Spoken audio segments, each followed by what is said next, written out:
vulnerabilità sociosanitaria, quindi tutta la parte dei servizi sociosanitari, e i giovani, vulnerabilità soprattutto economica, perché sono a carico delle famiglie e non possono provvedere al proprio sostentamento nel momento in cui i genitori perdessero il lavoro.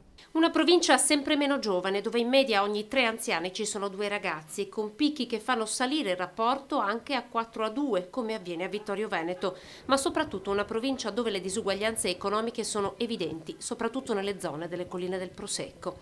A sostenerlo è l'indice di Gini elaborato per la Marca dal sindacato pensionati.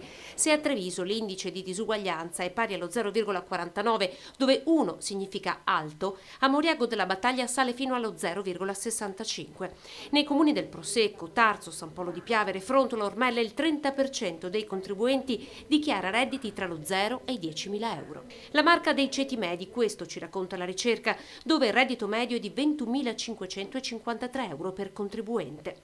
La ricerca prende in considerazione il reddito senza contare il patrimonio, ma è evidente che se i dati sono del 2018 il Covid potrebbe portare ad un ulteriore divario tra le classi. Il Covid è stato un acceleratore di alcuni meccanismi economici e sociali non attivati dalla popolazione, ma subiti dalla popolazione e dai soggetti. È un acceleratore perché colui che era in una condizione di vulnerabilità diventa vulnerato, il marginale diventa l'emarginato, l'occupato diventa disoccupato. Noi abbiamo da completare quelle richieste che finora sono rimaste inevase rispetto all'esenzione dell'addizionale comunale, ma poi è la cosa più importante, i patti anti-evasione.